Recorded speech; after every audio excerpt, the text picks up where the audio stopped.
I think I knew. I think I knew for a while. A lot of like my 7th and 8th grade year was me looking up like depression tests online and doing different things like that. Like I think that I had a sense of it. I think I knew that I was sad, but I didn't quite understand depression fully because even when I was in 8th grade, it wasn't a very common subject amongst people. Only when I got into high school did it start being voiced by people, but I was very, very confused. You will get to see young people share their experiences and the ways they have sought help from suicide attempt.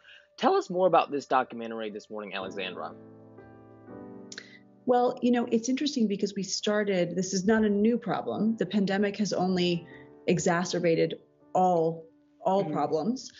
But, we started this film in November before the pandemic, and we filmed a little bit, and then we were lined up to film everyone in various different parts of the country, and then lockdown happened. So, and as we realized how important it was, especially right now with the pandemic, to get this message out, to talk about how to deal with feelings of isolation, suicidal ideation, right, suicide attempts, and how important it was that really the most important piece of getting to recovery is talking about it, destigmatizing, and really being able to talk about these issues. And so we figured out how to film and pivot and film through people's iPhones and film on Zoom. And a lot of really wonderful conversations came out of that. I think that the very first time I saw everyone on Zoom together, all of the 9 participants, I thought, oh, wow, these people have so much to teach all of us, because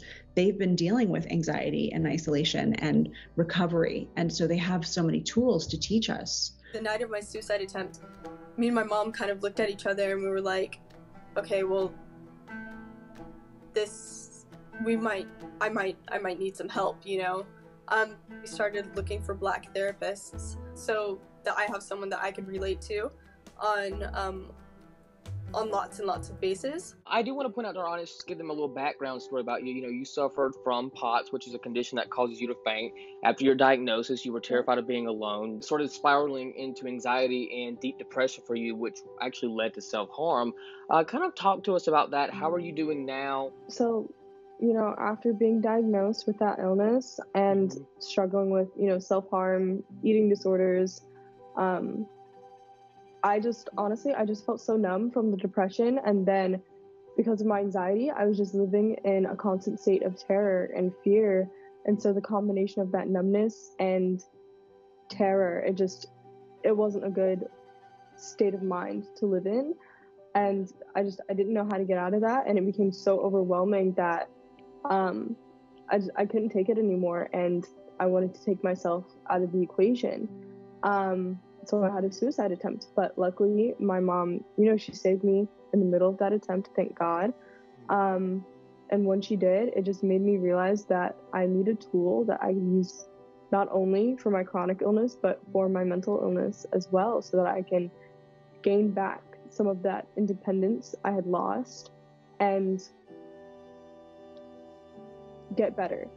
Yeah, for sure. Now, Hannah, how are you doing today? And to know that you overcome that, what would you tell others that are going through the same condition that you went through? Yeah, I'm doing a lot better today. But just because I'm doing better today, not all days are good. Yeah. But I'm just glad that I have the tools now to kind of combat that depression and anxiety whenever I start to feel it crawl up on me again. And honestly, to everyone viewing this, I would just say to reach out. If you're struggling, reach out and get help, because your life doesn't just affect you, it touches everyone around you. So please just get help. There's so many free resources out there, crisis text line, so many hotlines that you can call. So, yeah. Absolutely.